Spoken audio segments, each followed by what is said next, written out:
We're at the end of August. Raoul Pal seems to think that the macro environment is prepping things for a recovery in crypto. Well, today we're joined by Paul from Newfinity to look together the price analysis and fundamental analysis at what's going on in the macro environment a little bit, as well as at some of the top crypto projects, Bitcoin, ETH, as well as many of your suggestions from last week. Welcome to the Crypto Rain channel. I'm your host, Jay Rain. If you like money and you like crypto and you're looking for a seasoned investor take on the crypto market, join the Rainmaker family. Do note, I'm not a financial advisor. Paul is not either. I'm a crypto investor myself. Paul invests in all kinds of markets. And do note that I do own or plan on most of what I talk about in this channel, at least the ones that I bring up, or the ones that I cover outside of this show. And this show, a lot of it is viewer suggestions. So we do want to thank our Patreon members. We have a private Discord that our Patreon members get access to. So make it rain on that like button. Strap in for the show. Paul, I'm excited to have you here today. I love when you join us. It's always great to be here. I love to be on the show. I'm really interested to hear what you've got to say about some of the projects. I think we're at a very interesting time again. The markets have been going down. Broader macro themes have been under a bit of pressure, but we are seeing the crypto market showing some signs of life and maybe even leading the way up. So it's still a very thin market as well, because we're coming towards the end of the holidays. There's a lot of traders who are still not at their desks. But I think we're building up for a really interesting third quarter. So, yeah, I'm really, really keen to see what the viewers want us to look at. And, yeah, very excited. So in August, a lot of traders go on vacation or what you call holidays, right? So they're gone maybe 2 weeks, 3 weeks, 4 weeks. And so less trading and less trading volume generally going on. And then they usually come back and they're at it. Yeah, absolutely. So what you have is like the juniors are on the desk, and the more senior people have taken their holidays, and you won't see volumes picking up until a couple of weeks, maybe into September. That's why sometimes you can get some quite violent moves in the markets when they're thin, because like less experienced traders might panic a bit more quickly, and there's also less volume. So if there's any big trades that need to go through, they can just move the market a bit more than would normally happen. And you see it around Christmas time as well, when I know it's not such a big holiday in the US, but it's much bigger in Europe, and you get these little pockets of low volume that can quite easily see some very big moves. I mean, going back in history, we've seen that a lot of the crashes happen either in August, September, or October. So it can be a very nervous few months that we've got here. And so everyone gets a bit edgy just to see whether, when the markets start to fall, whether it turns into a rout. I mean, it could possibly do that. But, you know, I'm going to stay on the more positive side. But you just have to be careful at this time of year generally. Okay. That's some really good insight. I know generally the summer months are almost always slow. There was an exception to that in 2020 when we had what was called DeFi summer. And we had this June, July, August rally that was really, really different. But that's almost never the case. Usually the crypto market is dead slow during the summer. In fact, last summer, I think, the market bottomed out in July before then having a rally through October. And then, well, we've been going down since. Well, I'm curious to see what your take is on, you know, the dollar and some of the factors that do affect crypto, because they affect money supply and money on the world stage. Yeah, absolutely. I mean, what we're looking at here is, again, the key to a lot of this is will the dollar continue to rally? And cyclical analysis suggests that the dollar will very soon go into a decline, which is pretty much not what the rest of the market is looking at. They think that the Fed are going to raise interest rates aggressively and the dollar's going to keep going up. I don't think that's the case. I think they're going to be wrong-footed. Now, in the short term, yes, the dollar might get pushed higher, but there's been some bullish talk by the Fed, and we're still seeing the market hovering around 108 on the dollar index. So that's the dollar against a basket of currencies, mainly against the euro, which is the euro being weak, I can completely understand that because the economy is a bit of a basket case at the moment. But generally, if you're looking around at other markets against the US dollar, we're seeing that there's some buying coming in, and I think these buyers are looking for very long-term opportunities. So the dollar's still strong in summary, and it still may be biting into this kind of risk-on situation. So we're not going to see many risk-on trades whilst the dollar is rallying. We're also seeing that the S&P, for example, now this was a really nice upward trend. We were looking for a pullback and for some support to hold, but it's come back even more aggressively. Now, the interesting thing about this is when the stock market goes down, the Fed are more likely to be sensitive to the equity markets and not raise interest rates as much as people expect. So it's a kind of strange thing, but it's almost like the worse the index looks, the more chance the Fed are not going to raise interest rates, which is then gives us the greater chance that things are going to start to go back up again. So it's kind of a contrary way of saying things look bad, so they've got to react to it, which makes things look better. So the equity markets are still falling, and I think we've got to be a bit careful here because, as I mentioned, when the markets are thin, this can become a bit of a problem. But generally speaking, I'm still looking at things like the NASDAQ, which is relatively muted, and individual stocks that I think have been performing particularly well, like Apple. I mean, like Apple stock is just doing so well. And if this is a bit of a pullback before it then starts to rally higher, I think it's going to be quite difficult to be bearish on tech at this point. So, with the caveats of a thin market and the caveats of, yes, we've got to be careful, there may be an extended correction, we're seeing cryptocurrencies perform relatively well. I mean, that Bitcoin has come back to this 19,666 level and it's trying to bounce from it. But we always noted that Bitcoin has been trading in a less positive way to Ethereum. But it's not touching new lows. It's not trading through new lows. Okay, it's possible. I think breaking this upward trend line here wasn't great. That was pressure that we were under last week. But we're still in this larger consolidation, in my view. I think we have potentially still seen the low. And whilst I think buying right here, right now is probably not a good idea until we've confirmed some support, I do think within a few weeks, we will have seen the market base and potentially move higher. If I show you the Ethereum chart, you can see how different that chart looks. It looks like so much more bullish. So one of these is going to be right. One of these is leading the way. And I'm leaning towards the positive side at this stage because I really do feel that interest rates aren't going to be raised as quickly as possible, as quickly as the market thinks. And we are going to see towards the end of the year a much greater risk-on phase that's going to take us into 2023. So even if I'm wrong and everything does go down, I think we're going to see some really key opportunities in the coming weeks and months. Yeah, it seems like it's setting up well. And that doesn't mean like the pi cycle indicator indicated that we hit the bottom. In crypto, like we've only had that happen twice. This was the third time. And so I can't say it's a perfect caller of the bottom, even though it called perfectly the bottom the last two times. In that, to me, it just reads that we're at or near the bottom.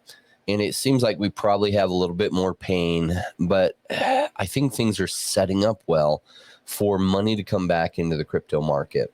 Like you said, like this puts pressure on the Fed to, I think they'll still raise rates, but they're looking at what's going on in the markets and it's looking more and more like a recession. I think they're going to raise rates slower than they were wanting to, and then they'll pause raising, and then probably they'll have to start going the other direction, setting up things for, I think, the coming months, us to see a turnaround and a run was my take on it. Really enjoyed listening to Raoul Pal and his thoughts on the macro environment. Obviously, successful investor that gets all kinds of macro level information that he looks at. And so, I take his views and enjoy it. I also like your experience in global trading, because it really, really helps kind of inform me outside of the crypto market where money is moving and why, and then try to guess how that's then impacting crypto. So ETH, it'll be interesting to see how this merge comes together. If it comes together well, I had a number of people ask me, do I think that if the merge goes well, we could see massive money come into ETH? And that's hard to know for sure. Usually it doesn't happen that way. Once the actual news happens, there's usually some kind of dump. What's interesting about the merge, though, is there's a lot of companies that I feel like would like to have ETH on their books. They're waiting till they have more of a clean energy narrative or a proof of stake over proof of work narrative. What I don't know is once the merge happens, if they then have that proof of stake narrative, are they ready to buy immediately, or are they still going to wait further? If they are ready to buy immediately, maybe we could see ETH continue to pump after the event. Yeah, like the buy the rumor, sell the fact scenario that we talked about before. I was just saying that on the macro level situation, I was listening to the podcast Joe Rogan that was he was talking to Mark Zuckerberg, and I would encourage you to listen to it because it was really interesting to hear what he had to say about what's coming in the future and his plan for Meta and for virtual kind of realistic meetings through the internet is a really interesting sort of cycle development for this technology that I think will drive the next big move in all technologies. So and that can't be bad for cryptocurrencies because they will play a part of that. I mean, as you know, I'm bullish on the on Decentraland and anything that's involved in the metaverse, which has been hammered, and so is Meta stock or Facebook. That's been hammered. But if they've got it right and they've put a lot of time and money into developing this technology, if they get it right and they really create sort of game-changing technology, I think all of that's going to turn around and there's going to be a gold rush for this technology. So it's really interesting times. But if you have a listen to that, I kind of changed my view a bit on Meta. I was starting to think that with Facebook and potentially declining users and aging users, and how you've got to capture the younger market with a lot of this technology. I've got kids and they wouldn't be on Facebook. It's for like older people, and it's got potentially used less and less, but they're not stupid. These guys are they're investing in things that I think will really move away from this original technology. And it was an interesting interview, so I would encourage you to listen to it to see where this could be going. And I was also I was privileged to be able to read a very early copy of a book by Acala Patel, who's looking at cycle analysis. And I mentioned him before, but his cycle analysis suggests, and it's based very much on the experience that you've got, which is why I'd like to mention it to you, about the cycle in property and how property markets go from bull phase to bear phase.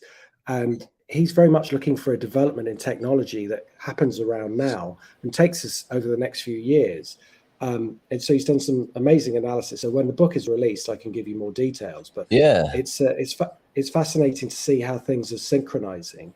And we should see another kind of leap forward in technology that then drives this next phase of the bull market. And what you normally see around this time is that the market structure is relatively well underpinned, but the Fed feel as though, or the authorities feel as though they need to pump more liquidity into the market. And this is what could potentially drive the next boom that we're going to see over the next few years. Now, that's discounting very short-term moves. And as I say, we could still be looking at new lows.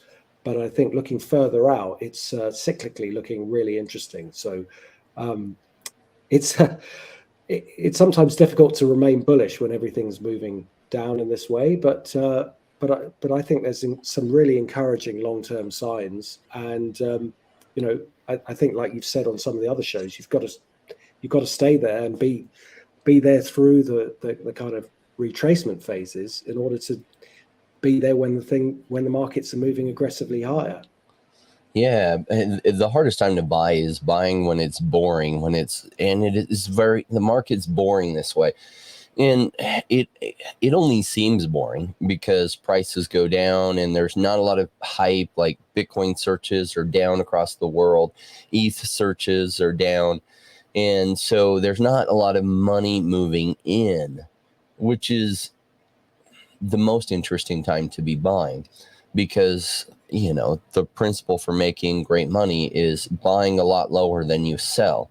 And so as human beings, we often do the opposite. We wait till we get total market confirmation from everybody, and then we buy, finding out that we were one of the last buyers because we waited for confirmation from everybody that it was the right thing. And by then, everyone starts, people start reversing, going the other way. And so this boring time is such an exceptional time to be here. And all the people that are tuning in and watching this, smart. Every one of you are smart. You were here at the right time. And though it seems slow and you haven't seen your portfolio 5x in the last 3 months, in fact, you've probably seen it go down by some, that's just part of being around when it's boring. And you're setting yourself up really well, because at some point this downtrend, we're seeing a lot of signs of bottoming signals, and it's hard to tell exactly if the full bottom is in, but we're in or around there. And then it's going to be going up, and you'll be happiest in a number of months or a year from now that you were here when it was boring, and you will wish you had made even more decisions and been paying attention even more. You will not regret having been here at all. Well, let's jump over to one of the other suggestions. Let's look at, I'd like to take a look at Cardano and Solana if we could. Yeah, sure. So Cardano is it's still in this downward phase, which is very frustrating. But the main downward trend, this would be a descending triangle, should have triggered around here, and it should have gone into new lows. So I'm kind of positive on the fact that it hasn't extended the lows when it should have done technically. But that's kind of balanced by the fact that it's still unable to take out a significant previous high. And that significant previous high is around 69 cents. And it hasn't done that yet. So, when any market is near a low like this, you've got to be cautious. So I think here I'm just neutral. I'm going to wait to see how it plays out, whether it can just pick up against some of the other markets and start to outperform. But at the moment, I think elsewhere looks better, just because there are other markets that look like they're trending higher. So that for me is like, it's a bit frustrating. This could still be a larger descending triangle, which again would be relatively bearish if it takes these lows out. But I've seen patterns like this that have then formed into bullish phases. Like, even in, like, I'm just going to switch over to Terra Luna, which has actually had a big move up, and in a similar way, it's done this where it looked really bearish and then short term it just sort of bounced up. So I'm not willing to turn bearish on this until it breaks through a new low, just because there are some very speculative sort of buys going on that suggest that this might have a bounce later on. Solana is a similar situation. This was in a downward trend. It managed to reverse. It managed to put some distance between the absolute low and create a little pocket of support where it was building up nicely. And it even looked like it was going to start to accelerate, but it failed at this 47 level, which was a real shame, because that's such a good resistance point. It got through it and it just got slammed back. And I think that's come back because of the general market environment, not necessarily because of Solana itself. So it's back into this range. So we've got to wait until it goes back up again. And then if it can take this 47, 48 level out, then it will look really good. Now, I mentioned last week that sometimes when you get a failure from these short-term patterns, the market goes into a longer-term reversal pattern. So it's not such a bad thing. If this becomes a bigger base, it means we're going to get a bigger rally and a more extended rally, which is ultimately a really good thing. So what we've lost in a short-term gain, we can sort of bank for later on in a longer-term bull market, which I think we'd all prefer. But having said that, when you're looking for the market to accelerate higher, it is frustrating. But the upside is that this could be forming a larger base. Now, where we are now, it is testing support. And I wouldn't like to see it go much lower than these levels, because this is where it's dug its heels in before.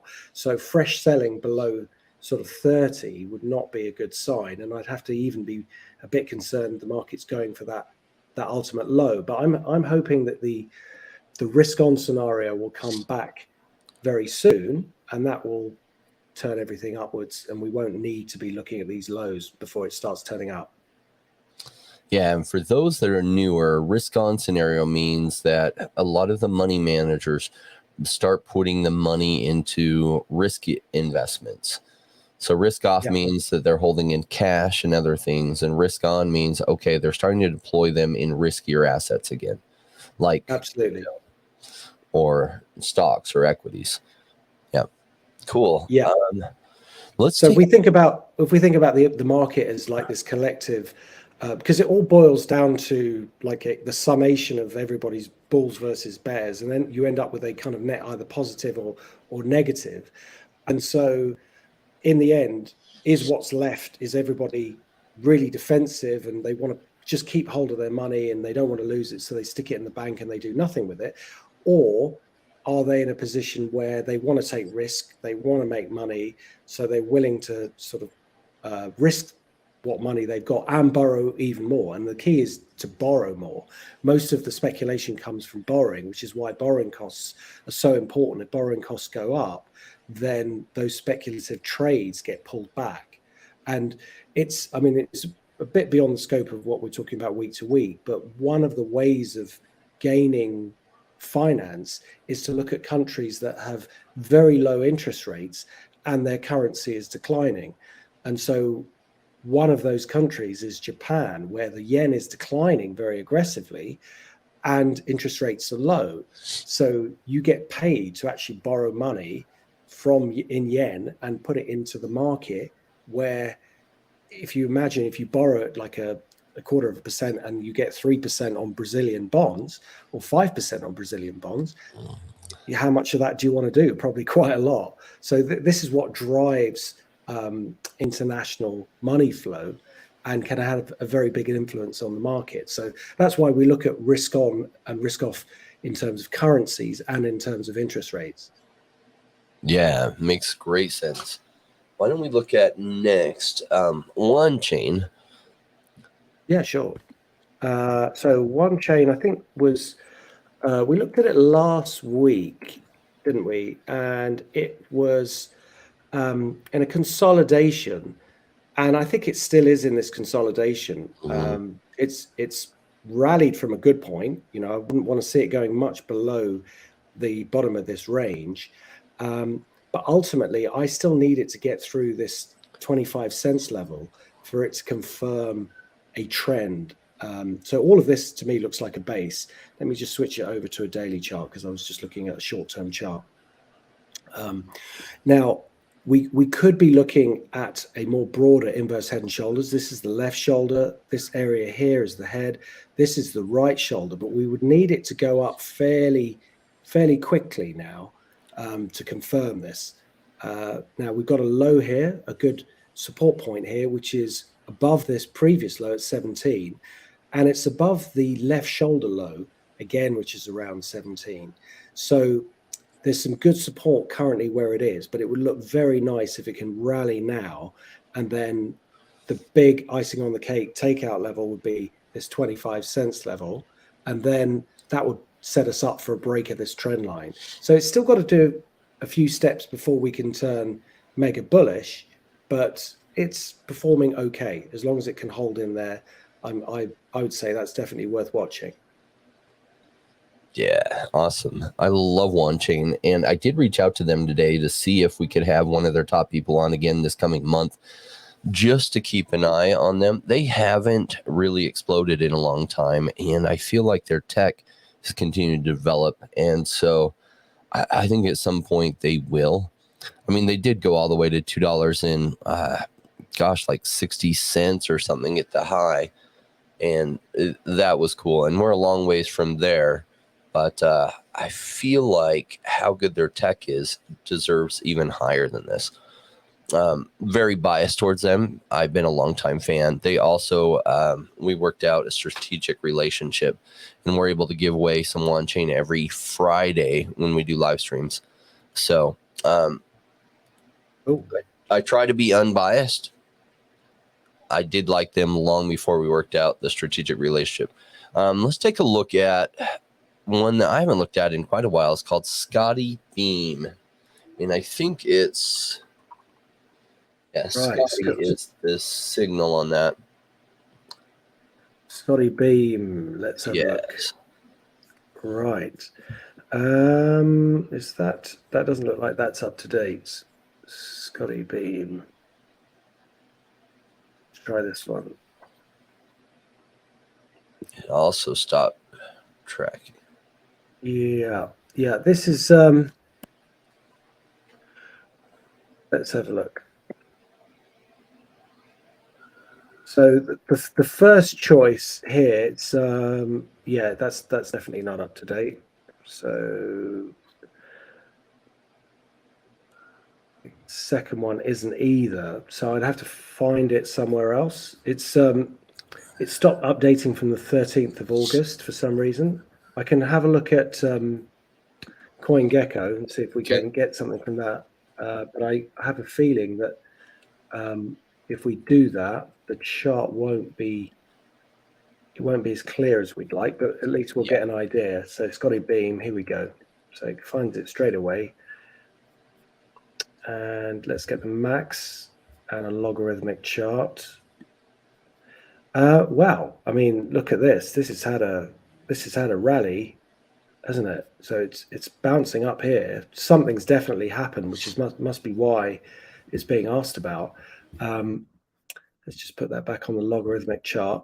Yeah, so like literally today it's had this big move, and well, we've got to take note of that because it's going to break this downward trend line, which has been pretty severe. So the people have been holding it, have been taking a lot of pain. Now there's not a whole lot of data here for me to analyze other than this downward trend, but what I can see is this is a massive move compared to what we've seen before. And the biggest move we saw last time was around the 31st of March. So quite what's driven it, I don't know. But I would say from a technical point of view, this sort of makes me sit up and say something's happening here. Now, normally when a market changes trend, you would have a reversal pattern. So one bar, whilst it's interesting, you've still got to be a bit careful because basing patterns, especially when the market has been this aggressive on the downside, can be more of a process rather than just one day. But when it comes to looking for risk-on trades, which we were talking about earlier, this is good. This is the sort of thing we want to see. We want to see something that's out of favor, that's having sharp rallies, because it means investors are looking for good opportunities. So technically, definitely worth watching. I still have to wait though, because I need to see a bit more information, a bit more data before I can go long. But I'm very intrigued by this rally, and I'd really like to know what they do. Yeah, they're an interesting project. So rewind time about, I don't know, going back to about this time last year, NFTs were hitting really, really hard in that, I mean, some of the NFTs, Bored Ape Yacht Club and other projects were going absolutely nuts. And some Bored Apes were being sold for $300,000, $400,000 worth of ETH, some going for $1 or $2 million worth of ETH. And so the ETH network was super congested.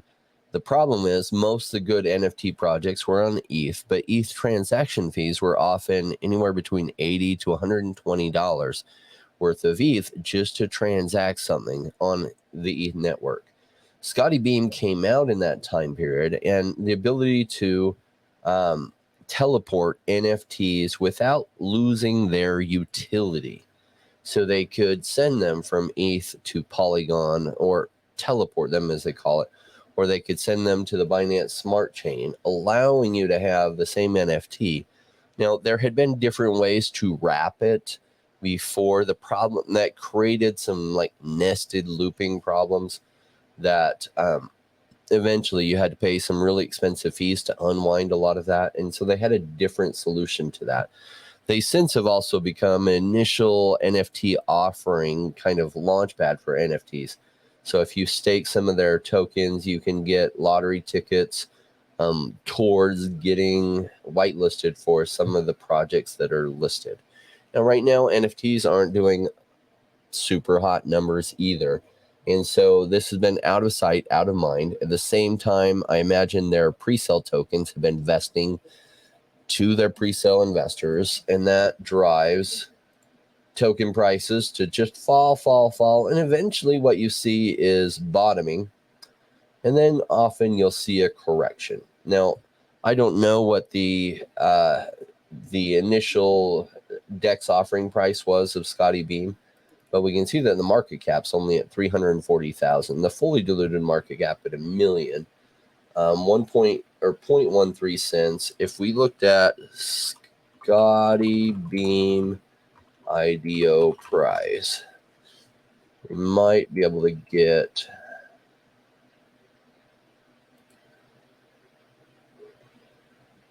an idea of what they initially sold for. So the IDO ended, their initial price was 3 cents.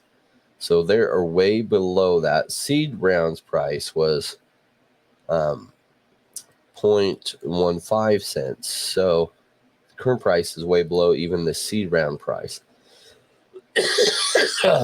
Well, let's see. Yeah, 1.5 cents is what that is. So it's way below that. It's lost 90% of its value from even the seed price. So it's at a bottom. The question is, will it turn around and become a big thing in the future? If ETH fees, like if the merge is successful and ETH fees no longer become the issue they once were, it's going to be a harder uphill battle for it. This is an interesting one that the market cap is so low.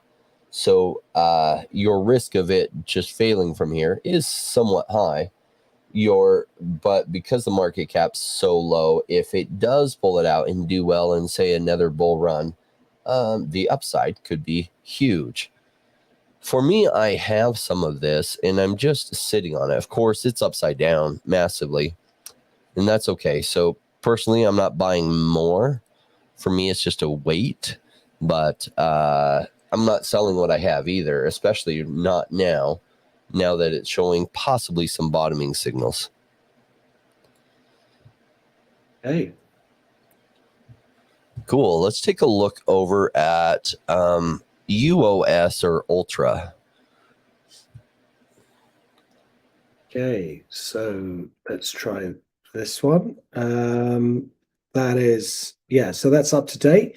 So this is a very interesting chart. We have what was forming a inverse head and shoulders, which is a good sign that the market is trying to base. That base has gone on, started around here at the 10th of May. That's the left shoulder. This is the head. The right shoulder, it's been hitting up again. So it's been trying to break out. So we know where that sort of barrier is for it. It's around 40 cents. It's failing to break that. It's tried 1, 2, 3, then I guess they're 4, 5, 6, 7 times to break through. There's been a pickup in volume as well. It had tried to take it out here, but it failed. But this is good. I mean, the overall trend from the low is still in a positive direction. And I think there's a good buffer to support. So this 29 cents for me would be a bailout level. So I would buy this. I would buy this with a stop below 29. If I'm wrong, okay, it's a small loss. But if I'm right and it takes this resistance out, then I think we could see quite a nice little reversal. So, I mean, the macro environment is not favoring it too much, but it's attempting to get through this resistance, which is fighting for it, which is what I like to see. So if I was being ultra cautious, I'd wait for a breakout. I'd wait for a proper close through this 40 level, because I can see that it's struggling there. But given how this is kind of reaching maturity, in terms of how long the base has been going on for, I think if it's going to do it, it's going to do it very soon. So it's either going to break up very soon, or it's just not going to work. So I personally like to go for breakouts just slightly ahead. So, I'll buy it, and then it might not work. So there's a greater failure rate, but I don't mind that, because I don't mind getting in slightly ahead. But that comes down to what sort of investor or trader you are, and what works for you. As I say, if you're going to be really cautious, you should wait, because the pattern isn't complete. So it depends on your style. But I like the look of that. That's really interesting. Yeah, I like this one a lot too. Ultra is like, for video gamers, they often use Steam on a computer.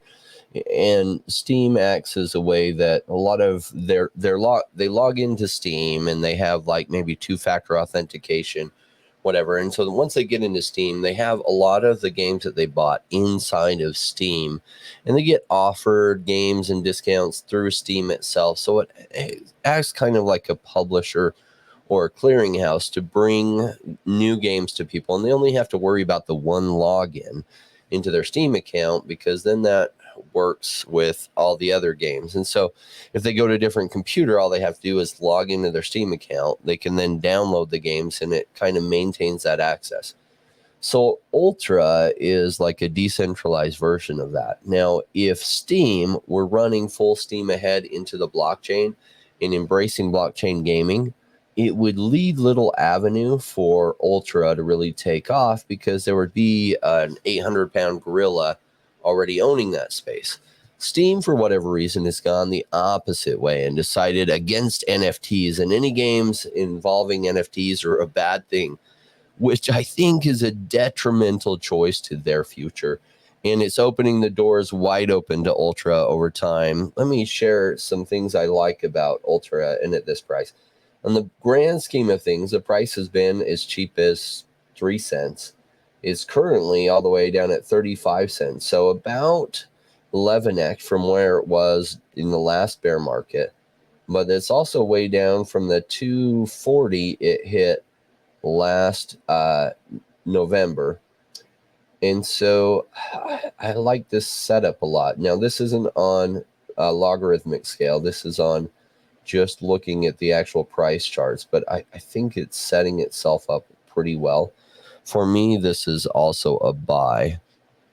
So I like it. Market cap's 106 million. The fully diluted market cap's a little over 3 times that, meaning if all the tokens were in supply at the current price, this is what the market cap would be. This means not all the tokens are in circulating supply right now. In fact, only this number. So this number times this is what's giving us this current market cap. Yeah, and this is one of the leading NFT, like video gaming sector projects. Yeah, they have really solid team. This is the type of thing that I like to buy.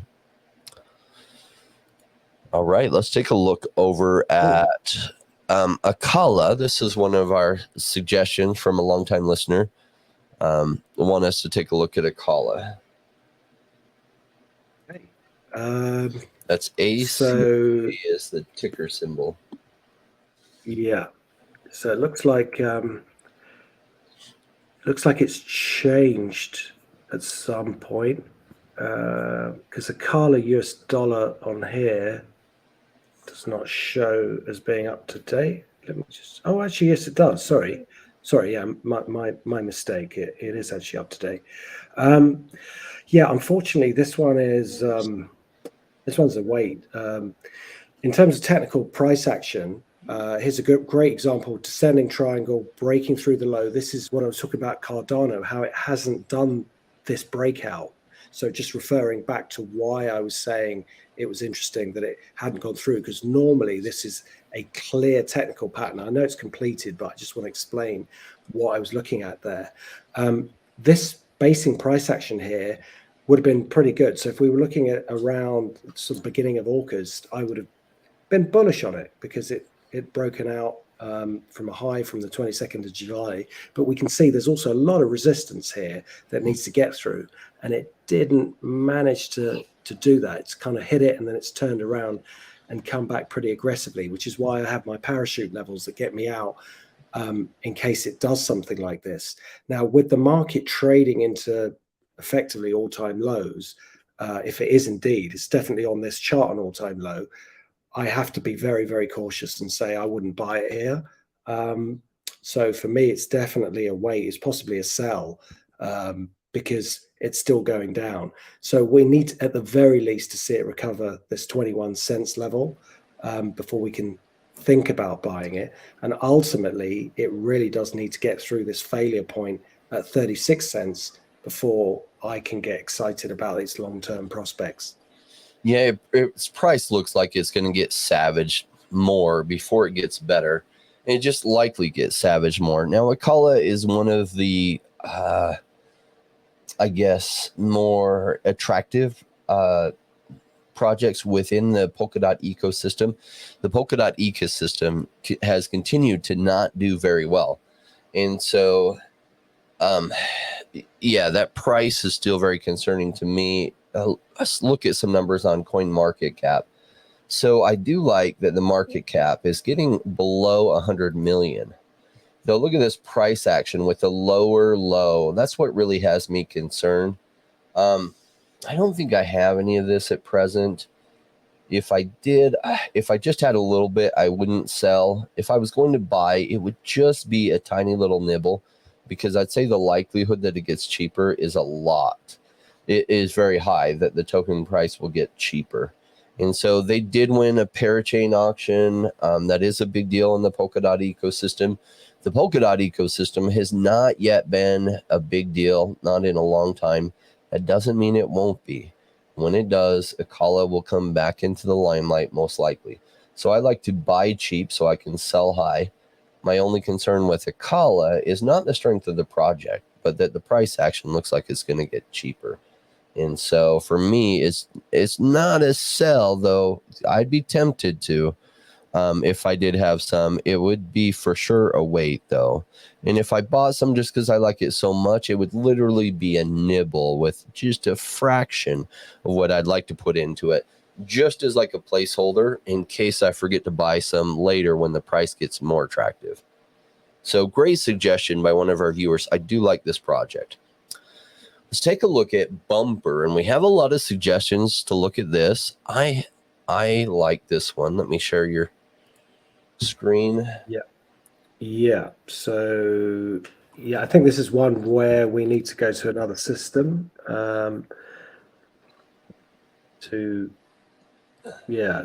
it's not showing up here. Let's see if I can get it.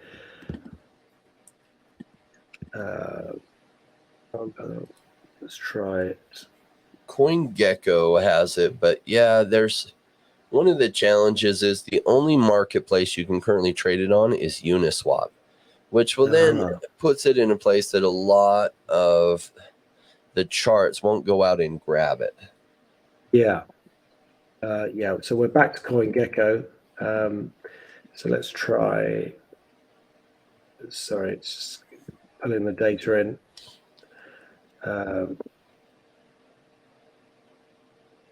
It's Bump, I'm assuming.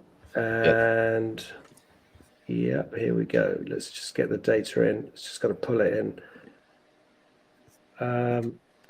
Yeah, that's it's under a bit of pressure, isn't it?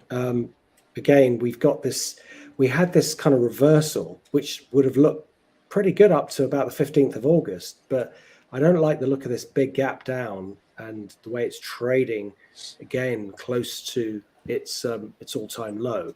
So this would have been a very decent potential V bottom, and usually what I look for is a certain amount of symmetry. So what we were here on the downward trend should have been repeated on the upward trend.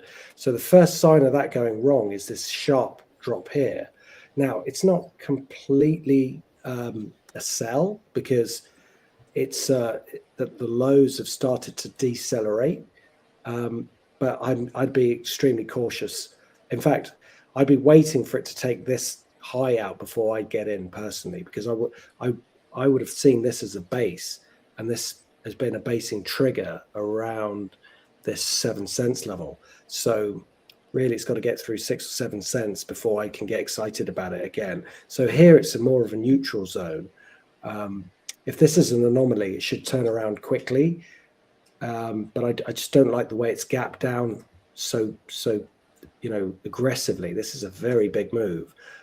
So what's behind that, I don't know. So it needs to pull out of this dive and turn around for me to get interested in it. Mm-hmm. Cool. So for you, it's a wait. Definitely a wait, yeah. Great. This one I really, really like. It's in a risky situation. They actually are finally rolling out their alpha, and then their beta testing on their stuff. This is the one that kind of is an update to what options technology has allowed traders to do. This one has a different way of solving some problems that allows people to hedge their position without getting liquidated or stopped out and other things. And it's a new way of doing things that only smart contracts makes possible. And so if they're successful, it'll evolve the way massive funds hedge their risk. And that's exciting. It's currently at lows. I missed this 2.5 cent mark. I would have bought this just because I really like this project. I like the team. I like what they're doing on a fundamental level. And for me, this was definitely cheap enough. I bought some more just after this, about 4.5 cents. And I bought some more after there was a large sell. Keep in mind the volume on this is pretty low. So somebody dumped like $18,000 worth of the token here, and that's what dumped the price down. And so I picked up a little bit more in here, and I'll probably continue accumulating. For me, this is a buy. Does it mean it won't go lower? No, I have no guarantees for that. The chart looks iffy. Maybe this ends up being the, a higher low, which is a good sign possibly of a turnaround. That's definitely not confirmed yet. It may still keep going down. So, but for me, 3.5 cents, I'd like to continue to increase my overall position on this. So for me, it's definitely a buy with my framework of how I look at things, because I'm not just holding this for a day or two or trying to trade it in the short term. I'm waiting for their vision to roll out and for them to get in the limelight. And I think if that happens, and I say if because we never know if it will, could fail before then, but if that happens, this price could be so significantly higher that for me, it's worth the long-term possible reward for the big risk that it is. And it is a risk. But if it works out, this could be at $3. It could be at $10. It could even be at $30. All right. Let's take a look over at another one of our suggestions from a viewer. And if you would like to make a suggestion, put it in the comments below, up to just 2 suggestions per person. Let's take a look at GLMR, GLMR. GLMR is another Polkadot ecosystem project. So is that it's coming up with Moonbeam as the first that's one? That's it? Is it? Yeah. Okay. Go for great. Moonbeam. Yeah. So this is very similar to the previous chart that we looked at, in the sense that it has broken into a new low and the trend is down. The reversal pattern, which would have made it interesting to buy and breakout, would have come around this 85 to 80 cents level, 78 to 80. That was the breakout point. And unfortunately, it tried and it came back, consolidated and it's taken out the all-time low. So technically that's just still a downward trend. And until it turns around, at least comes into the neutral zone, which would be around sort of 60 cents, we've got to pull out of this dive before I can get interested in it. So unfortunately, this one is it's definitely a wait, and it's sort of a wait stroke sell for me. I know it's I know I can only have one, so I suppose I'll say a wait, but I will say it's a wait if you like the technology. So I would need convincing. So I'm really keen to hear what you've got to say about it. Yeah, they're another project in the Polkadot ecosystem which hasn't done well. And I did have some of this, but when it broke lower at the end of June, I sold my position there because I was like, oh, we're going to see worse price action. Not because I don't like this project, but because just Polkadot continues to be out of it. And I'm just, my thought was I could roll that into something that the price action looked a lot better in the short term and probably take a position again later. And turns out I was right. And it has gotten a lot cheaper. And so I think possibly we'll even see cheaper days on this. The chart is sure looking like that. If we look at the log scale here, another lower low, definitely a concern that it's going to continue going lower. I do like the project overall. I think Polkadot's ecosystem will be in the limelight again in the future. And it's been out of it for a very long time. So sometimes when it comes back into focus, a lot of money then swings into it and people FOMO in. Though, still wait for me. So I think it's going to get cheaper before it gets better. So overall market cap 189 million, which for the size and the people involved in the team and the project, like that's pretty low market cap. And the fully diluted market cap is a lot higher than that, though I don't think we have the numbers here. So about 1/3 of their supply is in circulation. That would be about a $550 million fully diluted market cap if all the tokens were in circulation. So I like that side of it. But I do think this might get cheaper in the near future. And I'm looking for a good pickup of this, a good time to get some more of this again.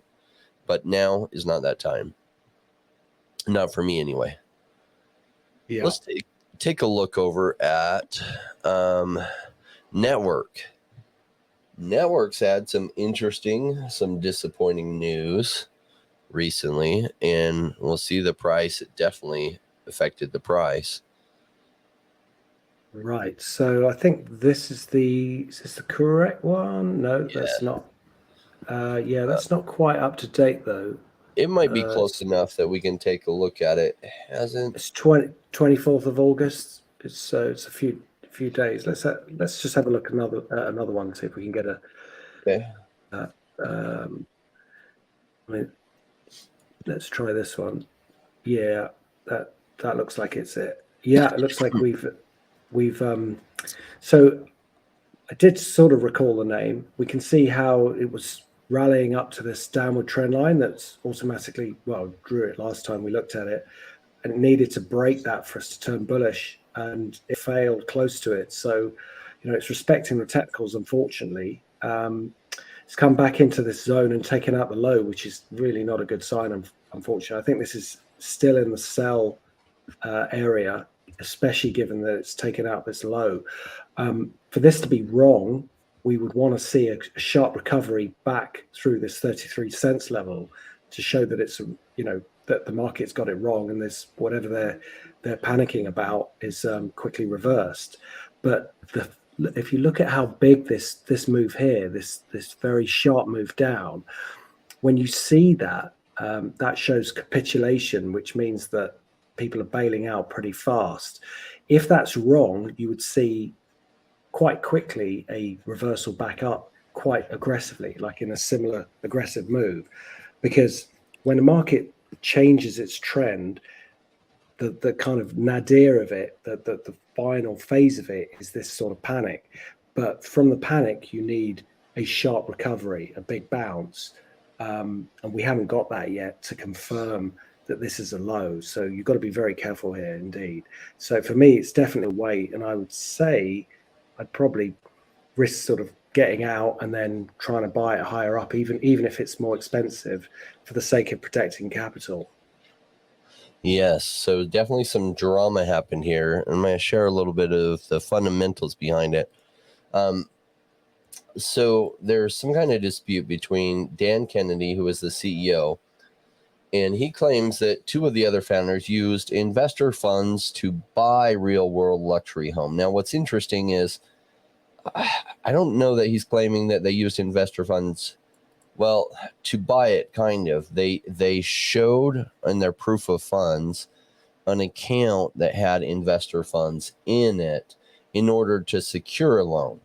So it's slightly different than what this is suggesting from my read on it. So let's see if it says is in the midst of a scandal as ex-CEO Daniel Kennedy took to Twitter to make allegations of embezzlement towards the project founders. I don't know that that's embezzlement so much as dishonesty. The multi-chain metaverse project network is at the center of an internal feud with claims that several senior leadership team members misappropriated investor funds for personal gain. And he shows this screenshot here. Now, this tweet got deleted, but this has been screen captured and reposted. Truth is a defense to slander. So Dan Kennedy supposedly is the one that posted this. I'm telling you the truth. I've been verbally abused by both Linus and Mike, and now you can see what's been going through. More pictures of Mike's house purchased with investor funds. Now, here's what it says. They illegally used Netvrk's financial bank account deposits to qualify for the mortgage loan. Now, that's different than purchasing it with its funds. So I don't like the actions aren't the same, but none of this is good for the project. And it could lead to the project capsizing. I would hate for that to happen. I have a whole bunch of land in Netvrk because I hope it does good. And they do have a significant chance of that. But internal fights between the team members, what the accusations are, or at least what Dan Kennedy is saying, is when he brought this to their attention and said, hey, you can't do this, when he found out about it, they then said, yeah, I'm sorry, we'll make it right, but then proceeded to slander him and then removed him. And so then supposedly he's just defending himself for that. I don't know. I've had Dan Kennedy join us, probably it was about a year ago, and talked to him a couple times way back then. I haven't really talked to him since. So that's what all this FUD is that's leading to the price going down and possibly going to go down even more. And so disappointing to have this kind of stuff happen. This is a problem when you're betting on teams, that sometimes people within the team do a dishonest thing. As to who did a dishonest thing, right now it's a he said, she said, but none of this is good for a project's future and can set it back. And if it does get a lot cheaper on the token, I sold my token. I still have my land. I sold the Netvrk token that I had. If it gets a lot cheaper, I'll probably rebuy some tokens just on speculation that at some point it might turn around and some of the dirty laundry will get washed and we'll get things righted and the right people running the ship, and then it does better. But this kind of stuff does lead to projects sometimes failing, and just be aware of that risk. Too bad. I probably have about $80,000 worth of Netvrk land.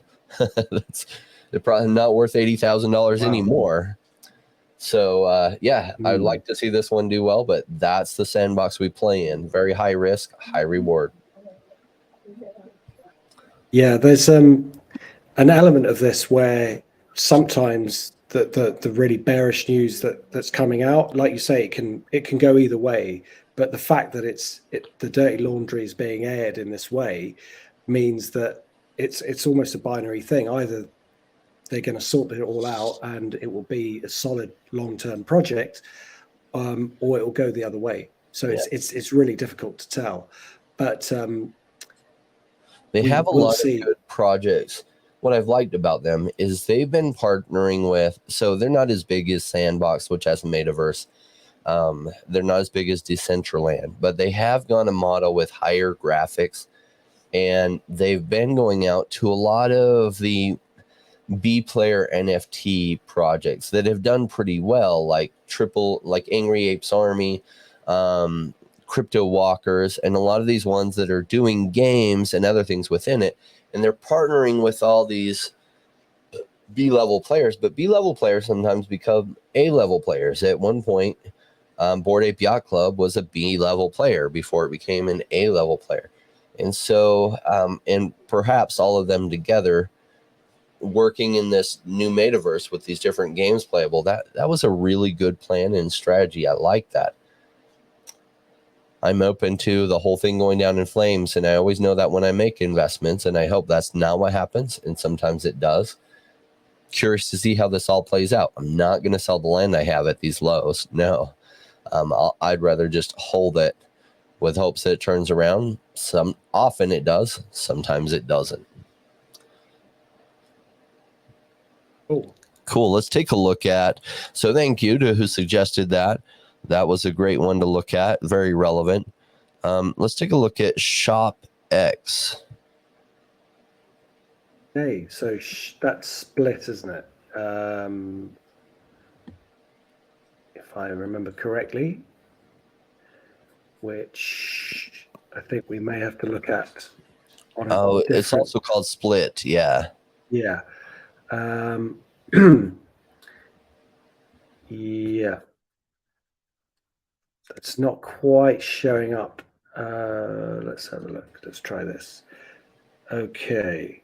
Yeah, so this is definitely a wait. So this descending triangle pattern that I was talking about in some of the other markets is very much in force here. So you can see how we've got these key highs, this high and this high, against a flat base. Now I'd be concerned that the market's going to get pushed into a low here because it's so close to the low.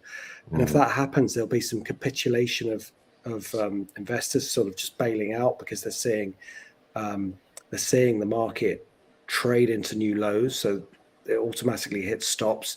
Some automated trading systems, some are done just because, it's a natural reaction to seeing a new low in the price action. So the fact that it's hovering around here is a bit of a concern. We need to see it pull out of this dive before, certainly I would get interested from a technical point of view. To do that, this line here needs to be broken. So it's got to take this out. Also, it's got to take out this resistance at 4 cents, just over 4.5 cents, because you can see there's resistance here and resistance here that showed where the selling was coming in.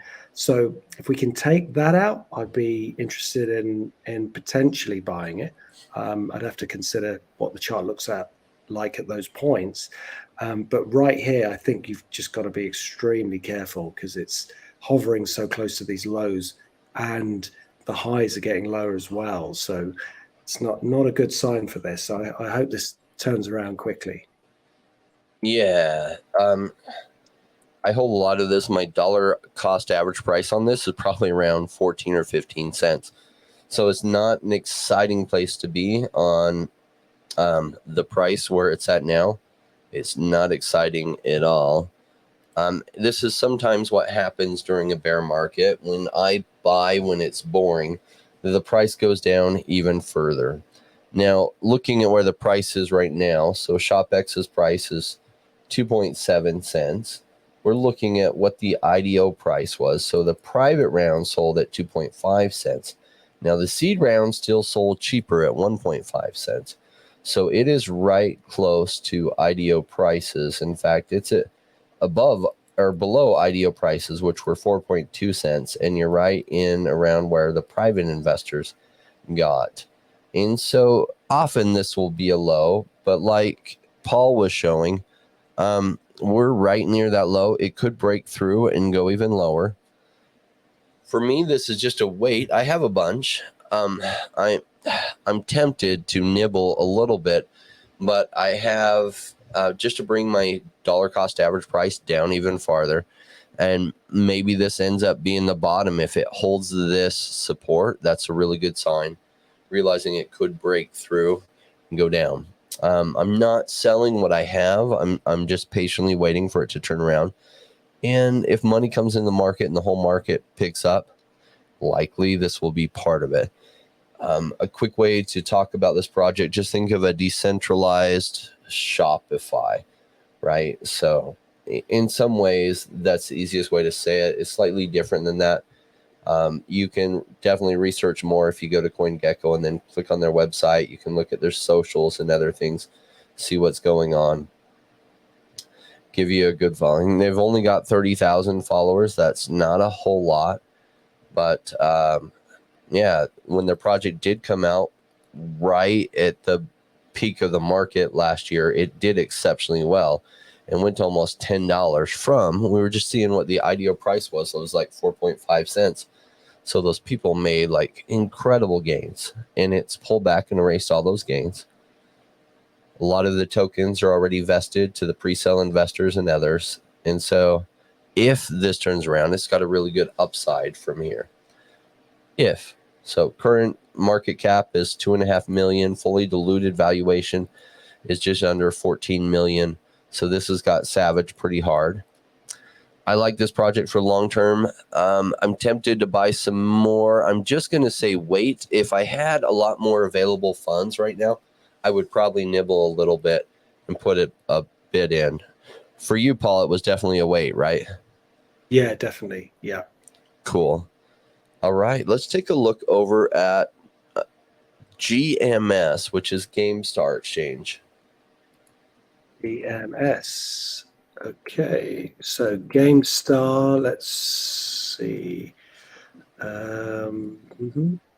That's not quite up to date. Let's try another one.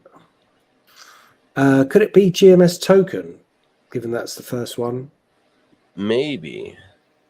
Let's hope not. That looks different. The one you were looking at looked like it was it. Yeah, it's just that it wasn't quite up to date. We got the 20th of August there as the latest price.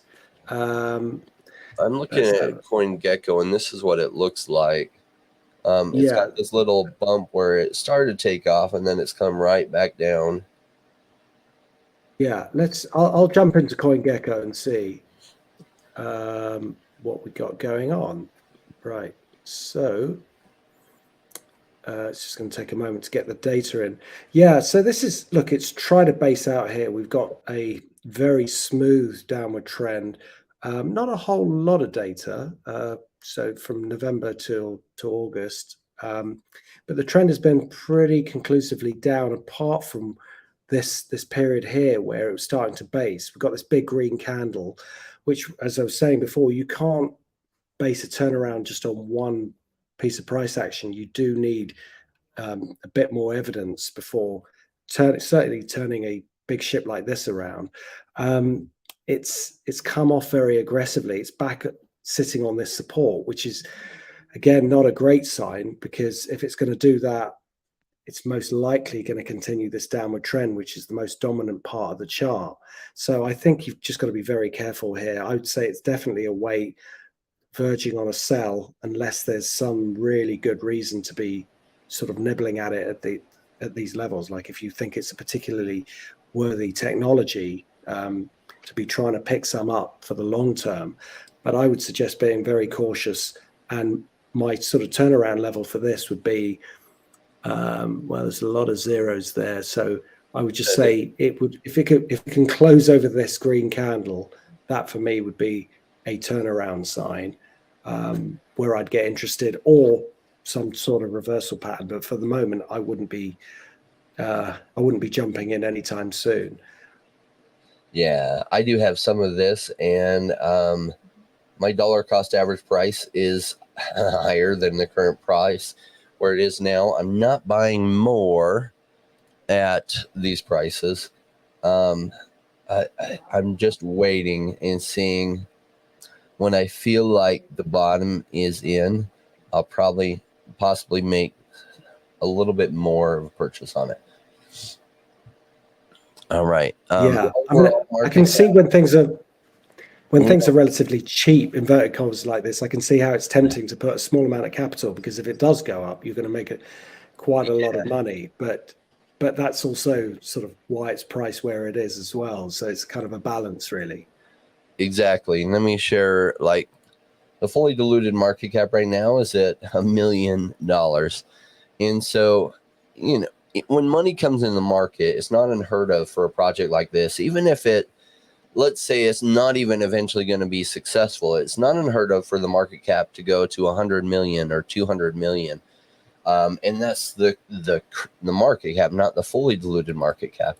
So whatever the current market cap is at might be only half of this or less. And so that could be a 100x, a 200x, 300x, 400x. And then it, you know, as money comes back out of the market, then the price gets savaged again.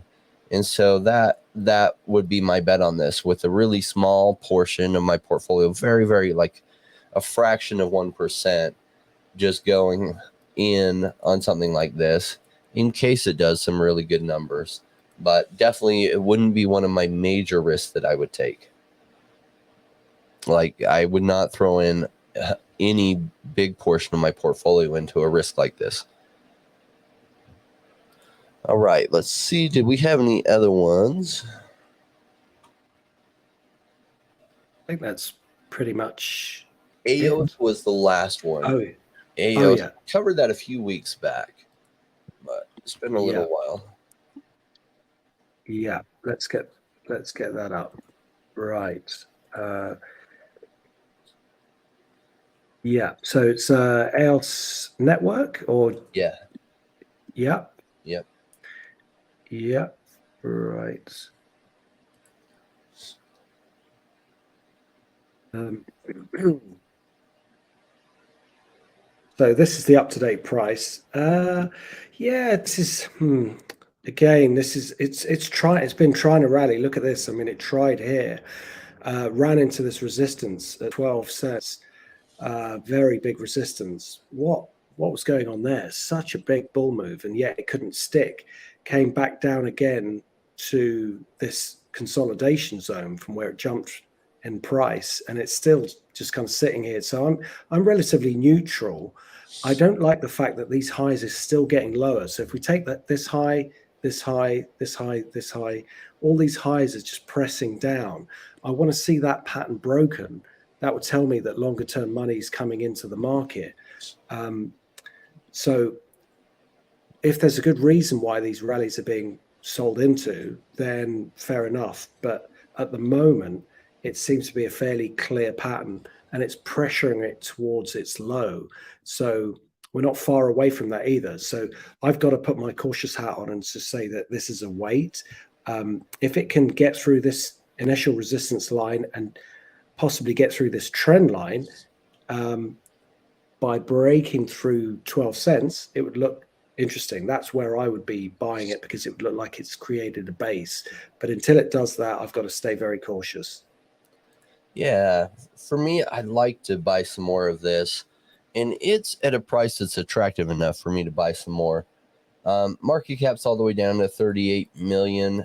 What I like is that the market cap is getting close to the fully diluted market cap, which means about 65% of the tokens are now in circulation. And so that starts to reach some stabilization. A lot of the pre-sell investors are probably fully have their tokens vested. So if they were going to sell them, they've probably sold them. There's probably some more ecosystem tokens and stuff that the project sells in order to pay some ongoing bills, as well as uses some money that they probably raised at their ICO, which was over a year ago, well over a year ago now.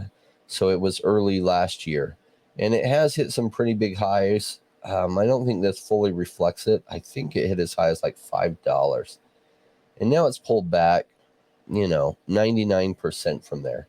So I like this project for the long term. Unfortunately, I had some here and I did not sell at this pump.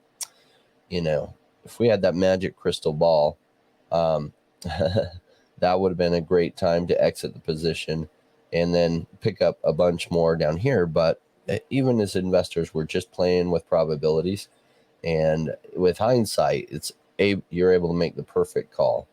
Well, for me, I'm interested. I'll look and see if I can allocate some funds from another place to make a small addition. To me, this is like a very mild buy for me. I like this price. I like the potential risk versus reward on this. If it comes back, as money comes in the ecosystem and gets in the limelight, something like this could go to market cap over $1 billion.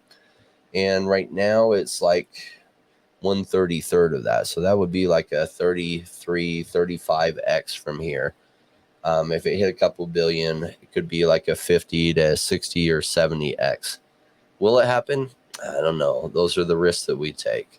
But I like this project and I like this price. I'm not buying because it screams at me, oh my gosh, can't pass up this price. It'll probably base some more. It might even break lower. Might finally break up and start what's been a long downward trend. Might be finally ready to reverse that. Even if it doesn't, if I made a small purchase, I would be okay with that.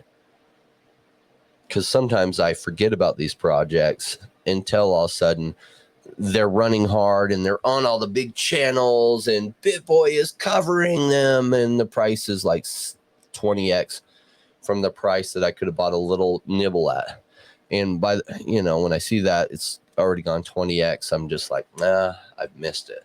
So that's sometimes why I make these passive buys, even though it's a little bit concerning that it might go lower, is because sometimes I miss the cues that say this is the very bottom, buy it now, because there's 18,000 altcoins out there. Cool. All right. Paul, thank you so much for joining us. I really appreciate your insights. I appreciate your thoughts. You taking time out of your day in your schedule to share with us what you're seeing out there. Always a pleasure. Always look forward to it. Thank you. All right. So I know the crypto market is slow right now. Just know that good decisions made during these pullbacks lead to life-changing ones when the market turns around. This wrap is for all of you to reinforce the principles that I share that make all the difference on higher returns.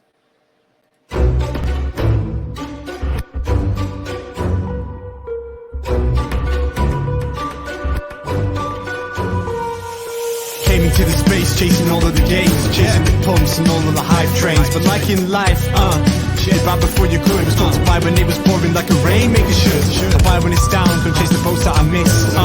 Cause I always make the time in mind. I take the one out cause I'm patient like that. And I'll wait for the right time. I sell when it's high, I buy when it's low. They call me rich, they call me smart. I'm just a rainmaker running the show. Calculated investments, I don't leave with my heart. The principles are simple, they're leaving a mark. Buy when it's boring, just gotta be smart. I sell when it's hype, like all the channels they pump it. That's when I was selling, go parabolic and dump it. They call me rich, they call me smart. I'm a rainmaker, making my own start. I'm with the future, learning the past. Makes the time fly by, years going so fast. The game plan is mine, I'll own it now. When I reach the top, haters asking me how. Cause I'm a rainmaker, investments I love. And I follow what I learn, not relying on luck. Time is never better, the time like the present. This next 5 years is a gift and it's feeling like heaven. I'm committed to learn, studying to know that nothing comes easy but with knowledge the game show. Sticking out this wrong cause soon will come a bear market. Learning and growing and when it's slow will be the target. They say it's come out, Bitcoin is dead. The massive decreases can get to your head. Sticking around, the time is better. Strong like that, I'll let the others be fretters. 2 years time the ball will bring back the gains. That makes it worth the effort cause here comes the rain. So let's go rainmakers, let's make it all happen. They go with the hate, let the haters be crapping. I'm here for 5 years, let's do this together. The time is right, the time could be better. They call me rich, they call me smart. I'm a rainmaker, making my own start. I'm with the future, learning the past. Makes the time fly by, years going so fast. The game plan is mine, I'll own it now. When I reach the top, haters asking me how. Cause I'm a rainmaker, investments I love. And I follow what I learn, not relying on luck. Haters be hating, the time is slowed down. Addressing what they say when I'm wearing my crown. They're chasing green candles like someone who was new. I got a vision that was bigger, helping me to push through. I'm still human and sometimes it is rough. And that's what makes me special, simply I stay tough. Cause I'm a rainmaker, investments I love. And I follow what I learn, not relying on luck.